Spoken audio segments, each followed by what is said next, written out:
Nunca le conté a mi hijo lo que escondía dentro del reloj de pared al fondo de mi taller de costura. Cuando se casó con una mujer que veía 40 años de mi trabajo como un simple número en una hoja de cálculo, empecé a documentar cada paso que ella daba. Una tarde de jueves, mi asistente me llamó con la voz casi quebrada. Estaba al fondo del taller, hurgando en mis cosas. Había esperado 18 meses por ese momento. Lo que pasó después lo cambió todo. Pero antes de continuar, checa si ya estás suscrito al canal y escribe en los comentarios. ¿Desde dónde estás viendo este video? Nos encanta saber hasta dónde están llegando nuestras historias. Aprendí a coser antes que a leer. No es exageración. Mi madre, doña Concepción, ponía hilo y aguja en mis manos cuando yo todavía no alcanzaba la mesa sin un banquito.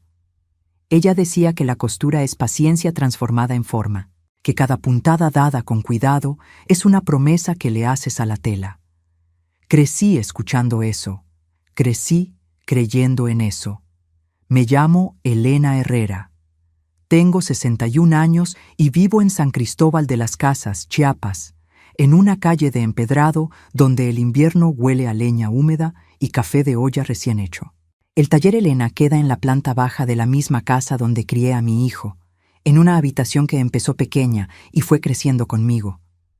Primero una máquina Singer heredada, luego 2, luego 4, después un equipo de 5 personas y un nombre que las novias de la ciudad empezaron a repetir como referencia. 42 años de trabajo, 42 años de bodas, graduaciones, bautizos, lutos. Vestía novias que después me trajeron a sus hijas para vestirlas también. Conocí el peso de cada tipo de tela, la organza que no perdona errores, el satén que se resbala entre los dedos como agua, el lino que respira junto con quien lo usa. Aprendí que un vestido de novia no es solo ropa. Es el día más importante que alguien ha imaginado para sí mismo, cosido en cada detalle. Mi esposo, Ricardo, estuvo a mi lado durante 37 de esos 42 años. Él era contador, pero entendía de telas mejor que cualquier experto. No la tela en sí, sino lo que representaba para mí. Él cuidaba los números mientras yo cuidaba las manos.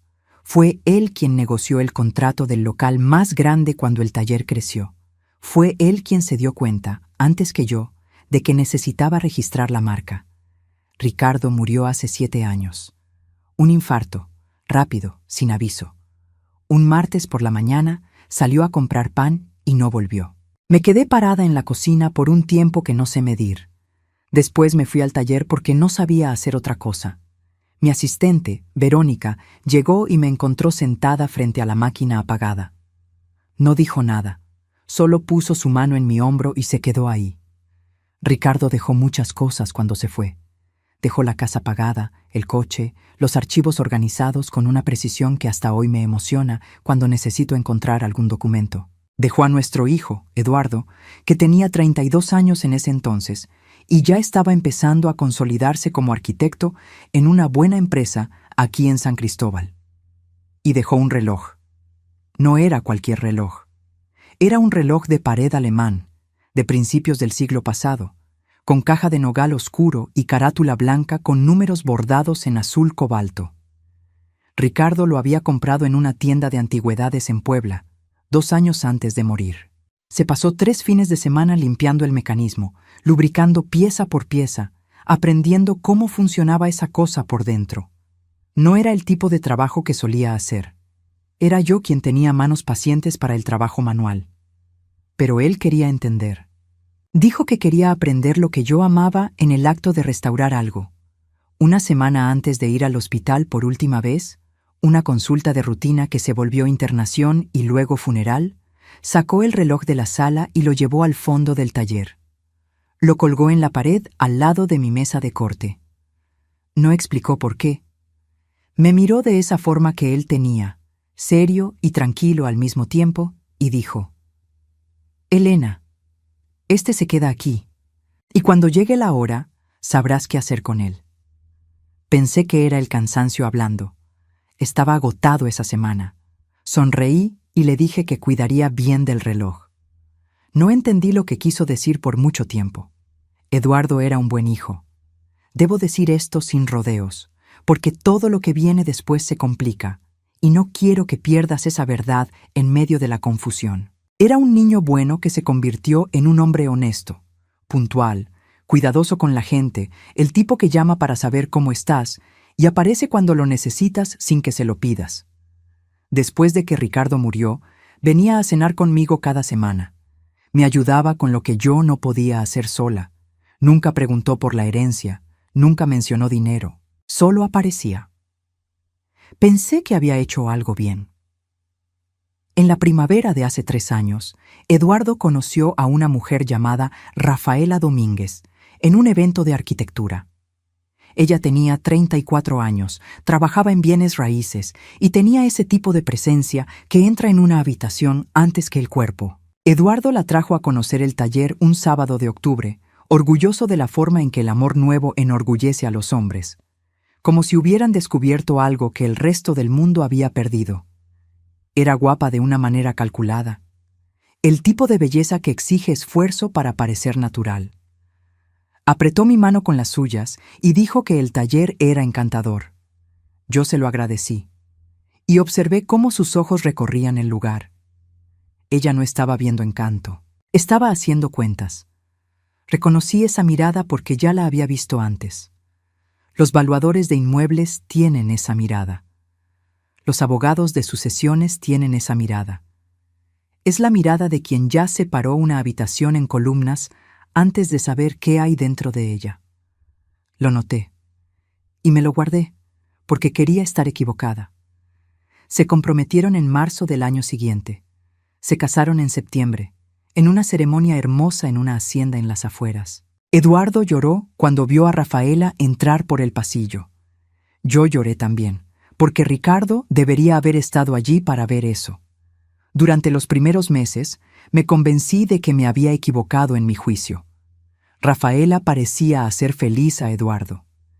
Era organizada, decidida, socialmente desenvuelta de la forma en que las personas tímidas como mi hijo necesitan que el otro sea. Ella lo impulsaba en las direcciones correctas. Todo parecía ir bien. Entonces, en febrero, unos 5 meses después de la boda, algo cambió. Empezó con preguntas, cosas casuales, soltadas al pasar durante cenas o llamadas rápidas. ¿Cuánto tiempo hacía que tenía el taller? ¿Qué estaba pasando con los locales comerciales en el centro de San Cristóbal? ¿Había pensado en vender el espacio y trabajar desde casa, ahora que estaba más grande? Preguntaba con el tono de quien ya sabe la respuesta y está probando qué vas a ofrecer voluntariamente. Respondí con cuidado. Dije que el taller siempre había sido bueno conmigo. Dije que nunca había pensado en vender. Dije que Ricardo y yo siempre planeamos pasarle el negocio a Eduardo algún día, si él quería. Rafaela sonrió. «Claro», dijo, «qué cosa tan linda». Cuando alguien usa la palabra linda para describir un plan de 42 años, no está haciendo un cumplido. En marzo, Eduardo empezó a verse diferente en nuestras cenas. Más callado, un poco distante. Miraba el celular más que antes. Una vez le pregunté si todo estaba bien y dijo que solo estaba cansado. La segunda vez que le pregunté, 2 semanas después, dijo que Rafaela pensaba que él necesitaba usar los fines de semana de forma más intencional. ¿Más intencional cómo?, pregunté. Desvió la mirada. Dijo que se trataba de planear cosas juntos, de aprovechar mejor el tiempo libre. Entendí lo que no estaba diciendo. Ella lo estaba jalando más cerca de ella y más lejos de mí, una cena a la vez. Las visitas se volvieron más espaciadas, luego esporádicas. Después pararon y fueron reemplazadas por mensajes, que no son lo mismo y ambos lo sabíamos. En abril, mi asistente Verónica me llamó aparte una tarde de martes. Verónica lleva 11 años conmigo en el taller y usa mi apellido cuando el asunto es serio. «Doña Elena», me dijo, «su nuera vino ayer mientras usted andaba en una entrega. Le dije que no estaba. Ella dijo que solo quería echar un ojo por nostalgia». Verónica hizo una pausa. Se fue al fondo. Se quedó allá unos 12 minutos. Fui al fondo cuando Verónica se fue. A primera vista, nada parecía fuera de lugar. Pero conozco ese taller como conozco mi propia respiración. La caja de facturas estaba unos centímetros más adelante de donde yo la dejo. El cajón del archivo estaba entreabierto. Yo siempre lo cierro por completo. Alguien había hurgado en los papeles. No le dije nada a Eduardo. Aún no tenía suficiente. Lo que hice a la semana siguiente fue llamar a una investigadora privada. Su nombre es Marisela Galván, una excomisaria que ahora trabajaba por su cuenta en una oficina en la avenida Insurgentes. Una clienta me la había recomendado 2 años antes por un asunto de telas robadas por un proveedor, y yo había guardado su tarjeta al fondo de mi libreta de pedidos. Llamé un miércoles por la tarde y le pedí que me viera en el taller después del cierre. Marisela es de ese tipo de personas que no desperdician palabras. Se sentó frente a mí, escuchó todo sin interrumpir y me hizo exactamente 3 preguntas cuando terminé. Si Rafaela tenía acceso a las cuentas del taller, si había hecho alguna petición directa sobre la herencia y si yo tenía un abogado de confianza. Respondí que no, que todavía no directamente, y que sí. El licenciado Marcelo Trejo, que llevaba los asuntos legales de la familia desde hacía 18 años y había hecho el inventario después de que Ricardo murió. Bien, dijo Marisela, empezaría la investigación el lunes. Esa misma semana llamé al licenciado Marcelo. Le conté lo que había notado. Actualizó mi testamento ese mes y reestructuró el patrimonio para que los bienes pasaran bajo condiciones, no automáticamente. Me sugirió que empezara a registrar cada conversación extraña. Le dije que ya lo estaba haciendo. Compré una libreta azul marino en una papelería del centro. Feché la primera entrada con el 5 de abril y escribí 4 líneas. No dejé de escribir más. Lo que Marisela encontró en las semanas siguientes no me sorprendió, pero fue lo suficientemente específico para ser útil. Rafaela se había reunido 4 veces con un corredor especializado en locales comerciales llamado Ricardo Fonseca. Las reuniones ocurrieron en un café del centro, no en una oficina, lo que indicaba que estaba teniendo cuidado con los rastros.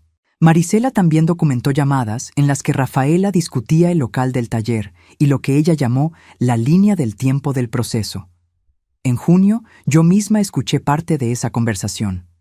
Había ido a casa de Eduardo y Rafaela sin avisar, algo que no solía hacer, pero me habían invitado a comer, y llegué 40 minutos antes. Eduardo estaba en el patio.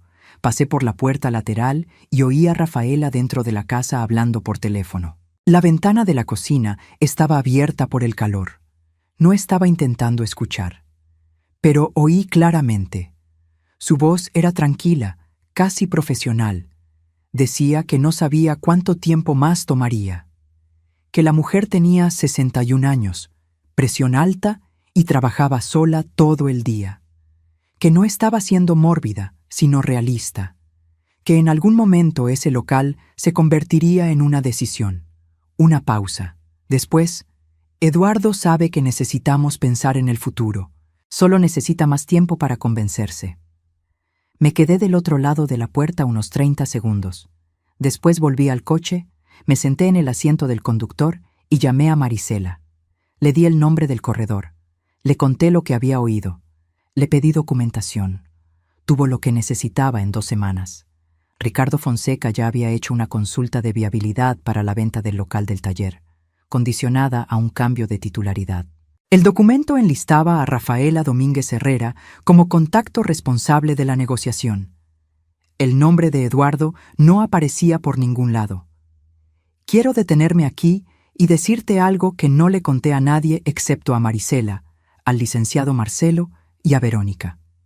La noche en que leí ese documento, me quedé al fondo del taller unas 3 horas con la luz apagada. No por desesperación, aunque estaba destrozada, sino porque estaba pensando en Ricardo, pensando en qué sabía él y cuándo lo había sabido, pensando en aquel reloj alemán que él había puesto en la pared del fondo sin darme una explicación. Me levanté y lo miré en la oscuridad. Caja de nogal, carátula blanca, números en azul cobalto. La restauración que Ricardo había hecho en el mecanismo la había examinado una vez, por curiosidad, años atrás. Lo había cerrado de nuevo sin pensar mucho. Esa noche lo abrí otra vez. El mecanismo estaba limpio, como se esperaba, pero la caja en sí, El fondo de la caja, debajo del mecanismo, tenía un fondo falso. Ricardo lo había fabricado con una placa de madera fina y dos pequeños broches de metal que se soltaban al presionarlos juntos. Dentro, doblada en un cuadrado y guardada en una bolsita de plástico, había una carta con la letra de Ricardo. No voy a compartir cada palabra de lo que escribió. Parte de eso es entre él y yo, y nadie más. Pero la parte que importa, la parte que cambió todo lo que vino después, decía así. Él había notado las primeras señales del carácter de Rafaela incluso antes de la boda. Había hablado con algunas personas, hecho preguntas discretas, prestado atención. No podía estar seguro, escribía, pero estaba preocupado y quería que yo estuviera preparada. Dejó dentro de la caja una lista de nombres, fechas y una transacción inmobiliaria anterior en la que Rafaela había estado involucrada. Un negocio que había terminado en un proceso judicial por acceso indebido a bienes de terceros. Y entonces escribió: Elena, tú arreglas cosas rotas. Ese es el don que la vida te dio. Pero no todo está roto todavía. A veces las cosas solo van en la dirección equivocada.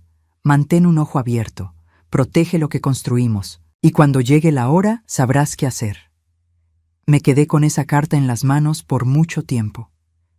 Ricardo lo había visto. Se había preparado. Me había dejado una herramienta guardada dentro de un reloj que restauró con sus propias manos, 7 años antes de que yo la necesitara. Saqué todo lo que estaba en el fondo falso y lo junté a lo que ya estaba reuniendo. Después doblé la carta, la puse de vuelta y cerré el reloj. Los meses que siguieron fueron una escuela de paciencia que no sabía que tenía. Marisela continuaba el trabajo. El licenciado Marcelo iba refinando las protecciones legales. Yo observaba a Rafaela de la forma en que uno observa una máquina con una falla intermitente, sabiendo que el problema está ahí, esperando el momento en que aparezca lo suficientemente claro para resolverlo. Lo que noté con el tiempo fue cómo trabajaba ella sobre Eduardo. No le había pedido directamente que se alejara de mí. Era demasiado lista para eso. En cambio, sembraba ideas. Comentaba casualmente que yo era un poco controladora con el taller. Sugería que la cercanía de Eduardo conmigo dificultaba que ellos construyeran su propia identidad como pareja. Mencionaba a Ricardo de formas que parecían cariñosas, pero que en realidad mantenían a Eduardo hundido. Comentarios suaves sobre lo difícil que debía ser para él sentir que nunca lograría honrar la memoria de su padre. Cómo tal vez él idealizaba demasiado el pasado. Nada de eso me lo decía a mí directamente. Yo lo iba descubriendo en fragmentos, en las conversaciones cuidadosas que iba teniendo con Eduardo a lo largo de los meses. Él decía algo ligeramente diferente a lo que yo esperaría. Una duda donde antes no la había, y yo lo anotaba, página tras página en la libreta azul. No para construir un caso contra mi hijo, sino para documentar que alguien lo estaba reescribiendo lentamente. En septiembre, 14 meses después de la boda, Eduardo me llamó un martes por la noche. Su voz era plana de una manera que me dijo que había ensayado. Dijo que necesitábamos hablar sobre el taller. Le pedí que viniera a la mañana siguiente. Se sentó frente a mí en la mesa de corte, de la misma forma que se sentaba cuando era adolescente viéndome trabajar. Parecía cansado. Había bajado de peso. Dijo que Rafaela pensaba que era hora de que yo pensara en jubilarme, que ya no era joven, que el taller era mucho trabajo para una sola persona, que con los inmuebles subiendo de precio como estaban. Eduardo, le dije, para. No repitas lo que ella te pidió que dijeras. Habla conmigo. Se quedó en silencio por mucho tiempo. Entonces su mandíbula se tensó ligeramente. Ella dice que el taller es un activo que no estamos aprovechando. El taller es el trabajo de 42 años. Es lo que tu padre y yo construimos. Lo sé. ¿De verdad lo sabes? Me miró y por un momento vi a mi hijo debajo de todo lo que Rafaela había estado construyendo a lo largo de un año. Inseguro, un poco avergonzado, intentando alcanzar algo que no podía nombrar. Mamá, yo no quiero perder el taller, dijo en voz baja. Es solo que ella hace que las cosas parezcan tan razonables, y entonces ya no sé qué es lo que realmente pienso. Me incliné hacia adelante. Entonces te voy a decir una cosa, y necesito que escuches sin ir a casa y contarlo esta noche. ¿Puedes hacer eso? Él asintió. Hay cosas pasando alrededor de este taller que no sabes. No estoy lista para contarte todo todavía porque necesito un poco más de tiempo, pero necesito que confíes en mí de la forma en que confiabas en tu padre. ¿Puedes? Se me quedó mirando un buen rato. ¿Rafaela está involucrada en esto? Dame 3 semanas más. No le gustó, pero aceptó. Esas 3 semanas fueron donde todo encajó. Marisela obtuvo la documentación que necesitaba. Una llamada grabada entre Rafaela y Ricardo Fonseca en la que el local del taller era discutido como un bien listo para la venta, dependiendo solo de lo que Rafaela llamó el momento de la transferencia. En esa misma llamada, Rafaela mencionó que tenía un contacto en una aseguradora que estaba monitoreando mi póliza de salud. Estaba siguiendo mi salud a través de alguien dentro de una empresa de seguros. Alguien que le había dado acceso a información que no le correspondía dar. El licenciado Marcelo y Marisela dijeron lo mismo. Esto era procesable legalmente. La última pieza vino de Verónica. Un jueves por la tarde, mientras yo estaba visitando a una clienta, Rafaela entró al taller. Le dijo a Verónica que venía a recoger algo para Eduardo. Verónica le dijo que podía esperar al frente. Rafaela aceptó.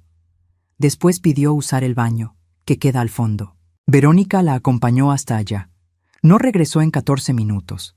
Yo había instalado una cámara pequeña arriba de mi mesa de corte la semana anterior y vi el video esa noche. Rafaela fue directo a mi archivo. Abrió el segundo cajón, encontró el expediente del seguro y fotografió 3 documentos. Después se quedó parada frente al reloj alemán por casi 40 segundos. Lo tomó, lo volteó, lo puso de vuelta. No encontró el fondo falso. Fue ese momento el que me hizo llamar al licenciado Marcelo y decirle, «Es la hora». Agendé una cena. Los 3, yo, Eduardo y Rafaela, en un restaurante en el centro de San Cristóbal que solíamos visitar en ocasiones familiares importantes. Mesa reservada, privada.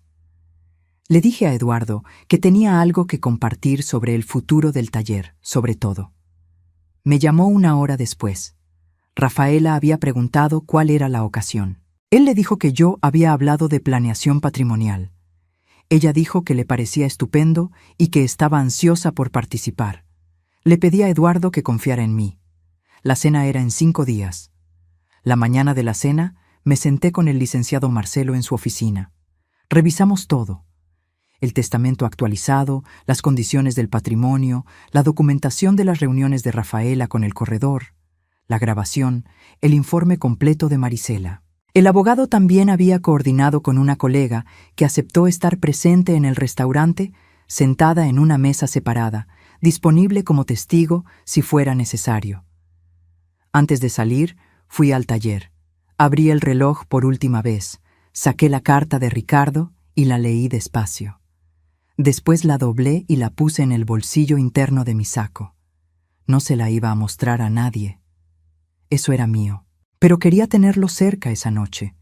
A las 7 de la noche entré al restaurante con el saco gris que uso en las ocasiones serias y el reloj de nogal envuelto en un paño bajo el brazo.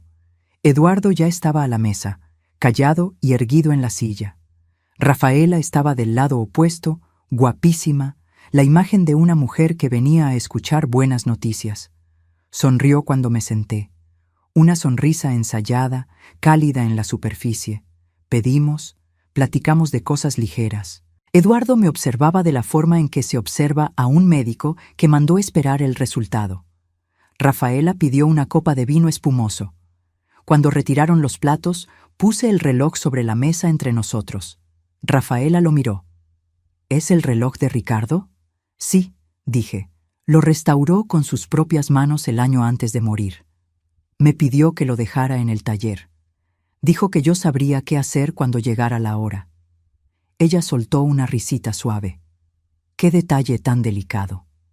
Tan sentimental. Hay algo dentro de él, dije.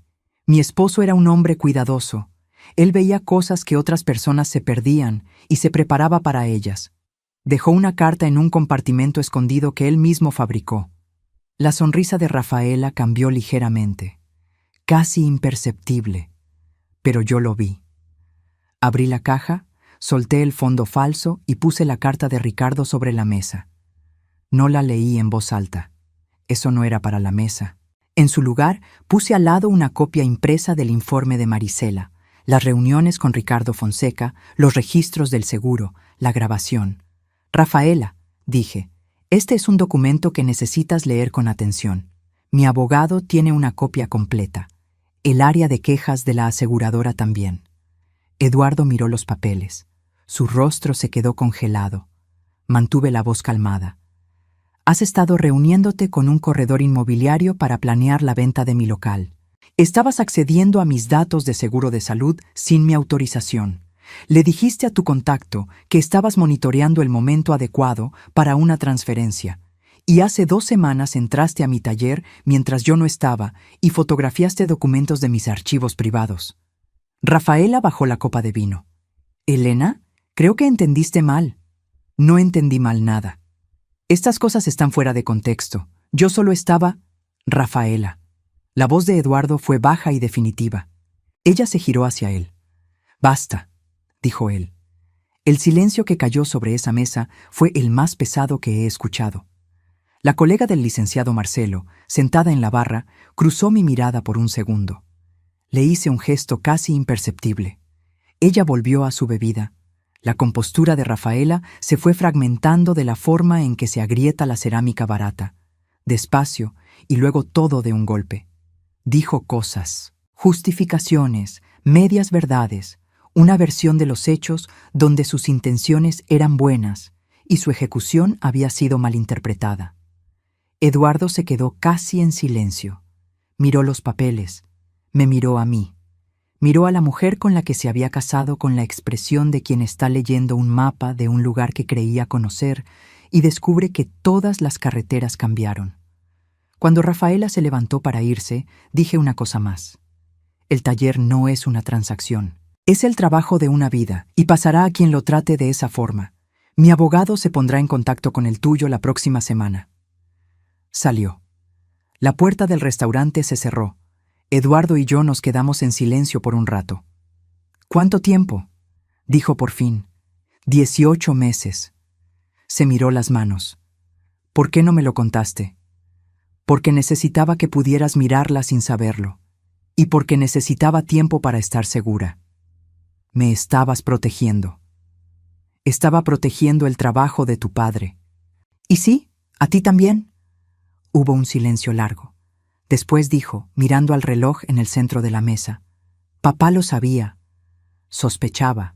No tenía la certeza, pero se preparó. Eduardo puso la mano abierta sobre la mesa, como si necesitara sostenerse.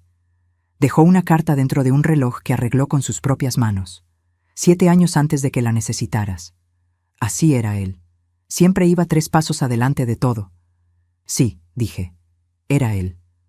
Nos quedamos allí más de 1 hora. No hablamos mucho. Al final, salimos juntos por las calles iluminadas de San Cristóbal. Nos detuvimos en la banqueta un momento antes de ir cada uno a su coche. Perdóname, mamá, dijo. No hay nada que perdonar. Amaste a tu esposa. Eso no es una falla, es solo amor. Él asintió. Le tomé el brazo. Él puso su mano sobre la mía por un instante, de la forma en que su padre solía hacerlo. Después nos despedimos.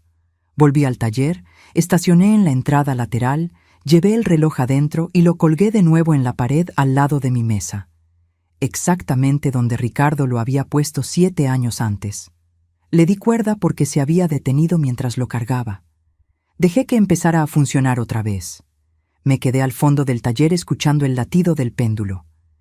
En las semanas que siguieron, el proceso legal avanzó como avanzan los procesos legales, despacio, sin drama. El contacto de Rafaela en la aseguradora fue identificado y despedido. La oficina de Ricardo Fonseca envió una carta informando que se retiraba de cualquier negociación relacionada con el inmueble. La documentación que Marisela había reunido fue suficiente para que no fuera necesaria ninguna otra escalada. Todo el mundo simplemente retrocedió y dejó que la situación se deshiciera. Eduardo presentó la demanda de divorcio en noviembre. Me dijo que Rafaela había aceptado no impugnar, lo cual fue el primer gesto honesto que tuvieron en más tiempo del que él podía recordar. Regresó a la casa que tenía antes de la boda, en una calle tranquila cerca del taller, y empezó a aparecer de nuevo los sábados por la noche. El primer sábado llegó con café y una bolsa de pan dulce de una panadería del centro y se quedó parado frente al mostrador del taller como cuando tenía 15 años. No dije nada. Solo abrí la puerta y lo dejé entrar.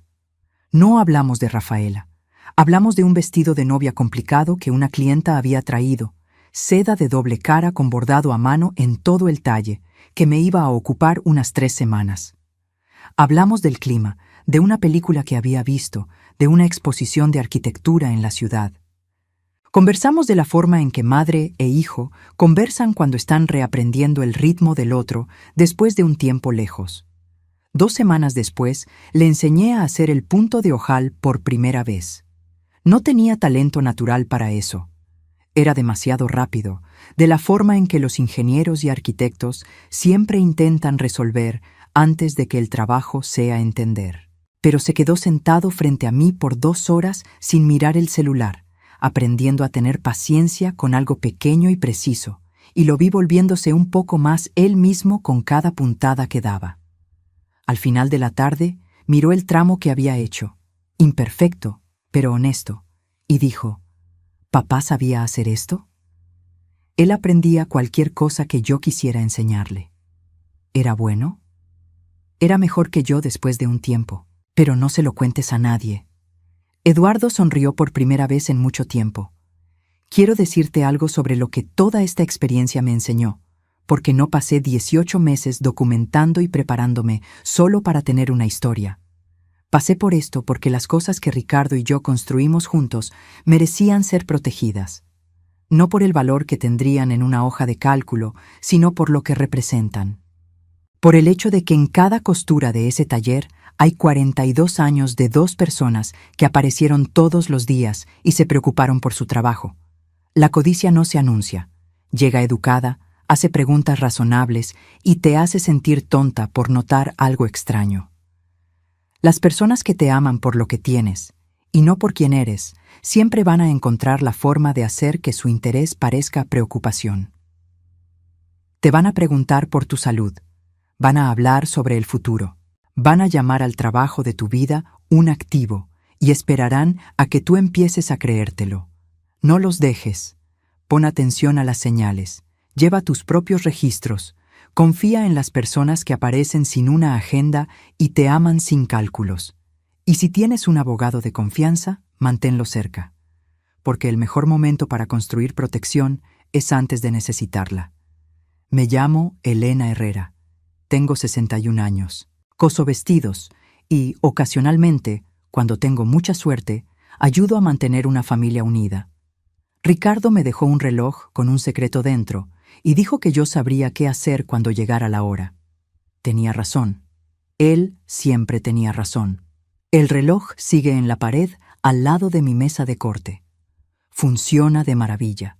Su restauración fue, como siempre, impecable. Le doy cuerda cada sábado antes de que Eduardo llegue y escucho el péndulo golpear, firme y seguro, marcando cada hora que aún tenemos juntos. Algunos mecanismos, cuando se cuidan de la forma correcta, funcionan por mucho tiempo. Ahora, si te gustó esta historia, dale clic a suscribirse y dime en los comentarios qué parte te dejó con el ojo cuadrado. Y no olvides unirte a los miembros para tener acceso a videos exclusivos que no subo aquí. Te espero allá.